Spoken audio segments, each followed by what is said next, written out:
히브리서 6장 말씀. 히브리서 말씀은 유대인들 가운데 이제 예수를 믿는 자들이 있었습니다. 율법에 매여 있던 자들이 개심하여 이제 하나님께로 예수께로 돌아와 신앙생활하는 자들이 있었습니다. 그러다가 이제 이들의 삶 가운데 신앙생활에 박해가 오고 어려움이 찾아왔습니다. 그래서 이제 이들 중에 하나둘 또 다수의 사람들이 이제 옛날에 율법의 그 체계로 돌아가는 자들이 있었습니다. 예술소의 십자가의 신앙을 버리고 옛 시대로 돌아가고 복음을 신뢰하지 아니하고 율법을 붙들고 율법의 얼무 가운데 들어가는 이제 그런 자들이 있었습니다. 그래서 이제 그때 당시에는 이제 상상할 수 없는 박해가 있었습니다. 잡히면 사자의 밥이 되고 죽임을 당하고 참으로 오늘날 우리가 상상할 수 없는 그런 이제 박해의 시대에 예수 믿고 신앙생활 한다는 것은 참으로 쉬운 일이 아니었습니다. 그래서 이제 자꾸 이들 가운데 돌아가려고 하고 유대인에게로 또 율법의 신앙으로 돌아가려고 하는 그런 자들을 향하여 이제 개수가여 예수소의 십자가의 복음을 가르치고 구약의 율법의 말씀과 신약의 복음을 비교하여 설명하면서 이제 더 나은 선택, 더 나은 예수소, 더 나은 복음, 율법보다 더 나은 복음에 관하여 이제 교훈하고 말씀하고 있는 것입니다. 앞부분에는 이제 신앙생활의 초보를 부리라 이렇게 교훈하고 있습니다. 우리의 신앙생활이 초보의 수준에 머물러 있어서는 안 된다는 것입니다. 계속 우리의 신앙이 성숙한 단계로 나아가야 하는 것입니다. 갓난 아이가 태어났는데 늘 1년이 지나고 3년이 지나고 5년이 되고 10년이 지났는데 계속 갓난 아이의 수준에 육체가 머물러 있고 생각이 머물러 있고 성장이 머물러 있으면 부모의 마음이 얼마나 아프겠습니까? 그런 일이 있어서는 안 된다는 것입니다. 신앙생활도 이제 육신의 신체가 자란 것 같이 신앙생활도 자라가야 하는 것입니다. 늘 다람쥐 쳇바퀴 돌듯이 초보의 신앙에 머물러서는 안 되는 예배 드리면 되지, 내가 무엇을 했으면 되지, 뭐 이런 식의 어떤 신앙의 초보 수준에 머물러 있어서는 안 된다는 것입니다. 여기 보니까 이제 세례들과 안수, 내가 세례받았다 그것에 만족해서는 안 되고, 내가 또 안수를 받았다 그것에서 안주해서는 안 되고, 죽은 자의 부활과 영원한 심판에 관한 것도 내가 다 믿는다, 거기서 우리가 만족해서는 안 된다는 것입니다. 더 온전하고 더 성숙한 세계로 나아가야 하는 것입니다. 하나님의 기이하고 놀라운 은혜들을, 축복들을 날마다 들어가기 위하여 우리는 이제 신앙이 날로 자라가야 하는 것입니다. 우리의 저와 여러분의 기도 제목도 이제 우리가 천국 가는 그날까지, 예수께서 재림하시는 그날까지 우리가 해야 할 것은 이제 우리의 신앙이 더욱더욱 자라가고 성숙해지고 예수를 닮아가고 하나님 보시기 아름다운 열매는 맺는 이런 신앙으로 나아가야 한다는 것입니다. 그리고 이제 여기에 좀 어려운 내용이 나오는데 4절부터 한번 빛을 보고 하늘의 은사를 맛보고 성령의 참잠바 되고 하나님의 선한 말씀과 내세의 능력을 맛보고도 타락한 자들은 다시 새롭게 하여 회개하게 할 수 없나니, 이는 그들이 하나님의 아들을 다시 십자가에 못 박아 드러내놓고 욕되게 함이라. 예, 그래서 이제 신앙생활을 잘하다가 세상길로 이렇게 가는 이런 자들에 대한 이제 경고의 말씀으로 보여집니다.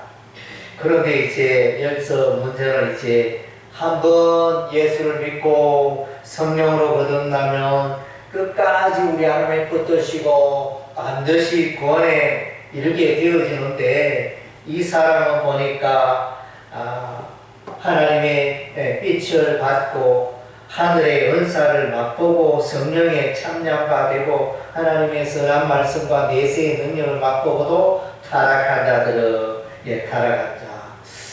이 부분을 이제 어떻게 해석해야 할 것인가. 통상적으로 이렇게 해석합니다. 이제 구원받은 백성은 배도하거나 구원받은 백성은 다시 타락하거나 넘어지거나 이렇게 그런 일들이 있을 수 없기 때문에 그래서 이것은 이제 가정법을 말한다. 만약에 이러한 삶을 사는 자는 이제 구원과는 처음부터 관계없는 자였다. 구원과는 관계없는 자였고 진실로 거듭난 자는 아니었다. 이렇게 해석할 수 있는 것입니다.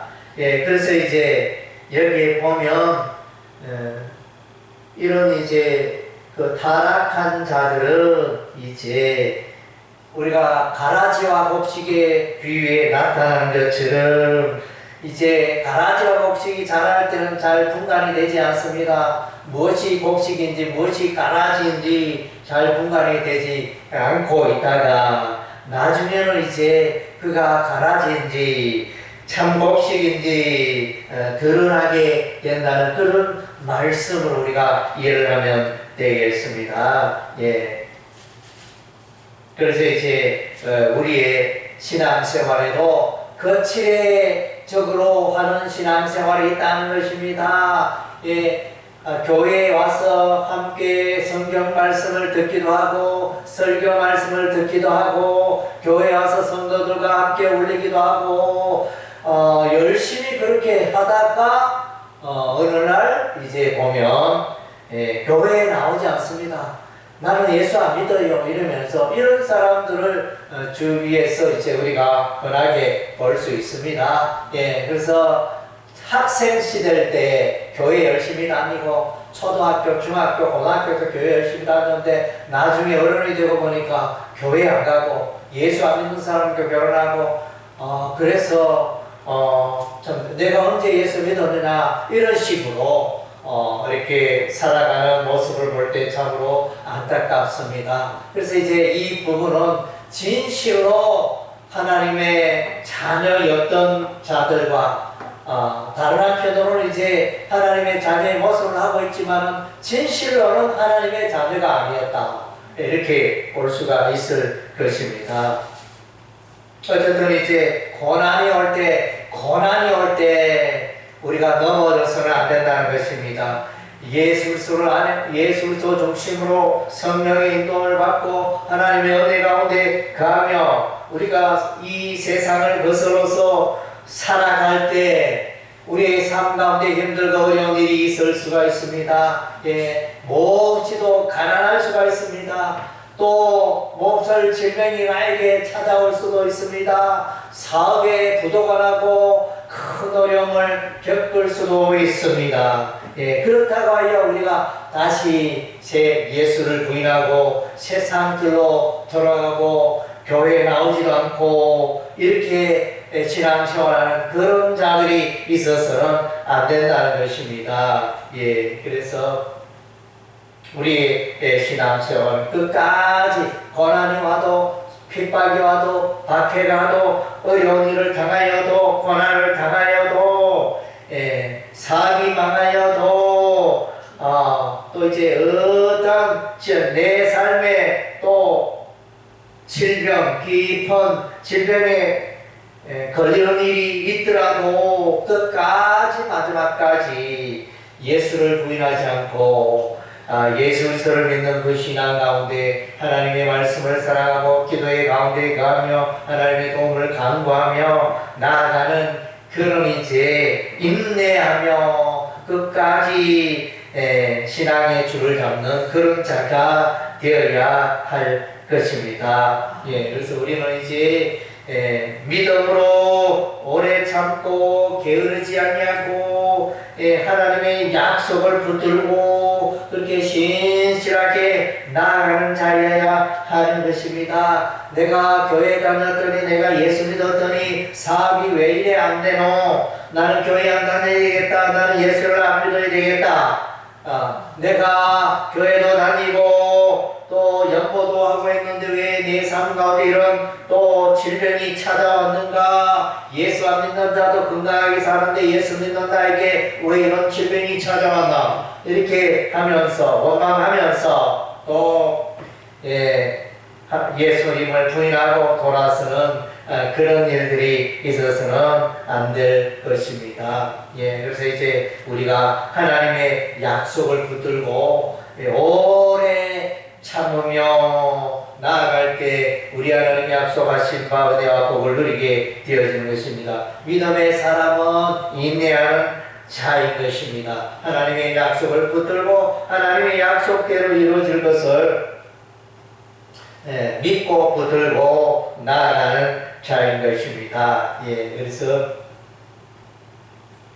오늘 저와 여러분의 삶을 돌아보면서 나는 주님을 따르면서 원망 불평 가운데 살고 있지 않는가? 왜 내가 오랫동안 예수를 믿었는데 또 우리의 가정에 또 어려움이 있고 우리의 직장 일터에 어려움이 있고 내 자신의 몸에 또 질병이 찾아오고 이러면서 이제 여러 가지 조건들을 내세워 하나님을 원망하고 불안해하고 의심을 가지고 낭망하며 그렇게 두려워하면서 우리가 신앙생활을 하고 있지 않는가? 우리의 삶을 돌아보는 이 시간 되기를 바랍니다. 우리 주 예수님이 우리와 함께 하시고 우리의 삶을 붙들어 주십니다. 예수님의 약속 하나님의 말씀은 변하지 않습니다. 우리의 감정은 수시로 우리의 의지는 우리의 결심은 수시로 변할지라도 하나님의 약속은 변하지 않는 것입니다. 우리는 이제 신실하게 우리가 이제 주님을 주의 이름을 부르며 성령의 인도하심 가운데 하나님의 약속을 붙들고 나아가면 반드시 우리 주님이 우리의 삶을 복되게 하시고 성립케 하시고 또 우리의 삶 가운데 아름다운 그런 인생의 열매가 있게 될 줄로 믿습니다. 그래서 여러분의 삶 가운데도 다 신앙생활 하는데 백가지불을 하고 있습니다. 새벽을 깨우는 데는 잠을 좀 적게 자면서 또 피곤한 중에도 새벽을 깨우고 또 예배에 빠지지 않기 위하여 또 친구와의 약속 또 가족들이 또 놀러 가자 이러면서 또 개모임 여러가지 세상의 활동들이 있을때라도 결혼 있고 또 잔치가 있고 여러가지 일들이 있더라도 주일 성수해야 되겠다 이런 이제 굳은 마음이 있어야 하는 것입니다. 그런 것들이 없을 때 세상의 환경 따라 이렇게 사람의 지혜와 지식과 경험을 따라 살아갈 때 우리는 이제 넘어지기 십상인 것입니다. 우리는 먼저 하나님의 나라와 의를 구하면서 이 내가 신앙생활할 때 값을 지불하고 대가를 지불하고 또 신앙생활할 때 내가 이제 나의 물질을 잃어버리고 또 나의 건강을 잃어버리고 또 나의 삶의 좋은 길을 잃어버릴지라도 끝까지 예수를 믿는 그 신앙의 경주를 우리가 이제 오래 참으면서 끝까지 다른 박질하여야 할 줄로 믿습니다. 그래서 태풍이 불고 바람이 불면 바다에 정박해 있는 배는 이제 비상이 걸립니다. 배가 막 조장하고 백길이 부딪히기도 하고 떠내려가기도 하고 물에 잠기기도 하고 그런데 이제 배가 이렇게 바람이 불 때 태풍이 올 때면 이제 닻을 내려서 갈고리와 같이 그 닻을 내려서 배를 고정하게 돼요. 떠내려가지 않도록. 예, 그래서 이제 우리의 신앙생활에 닻은 이제 하나님의 말씀입니다. 하나님의 약속입니다. 예, 그 약속의 말씀을 붙들고 우리가 이제 인내하며 요동치 않고 견고하게 우리가 이제 이 세상 사는 날 동안에 충성되게 우리 주님을 섬기고 교회를 섬기며 또 우리 하나님을 기쁘게 하는 이런 삶이 되어야 할 줄로 믿습니다. 예, 기도하겠습니다.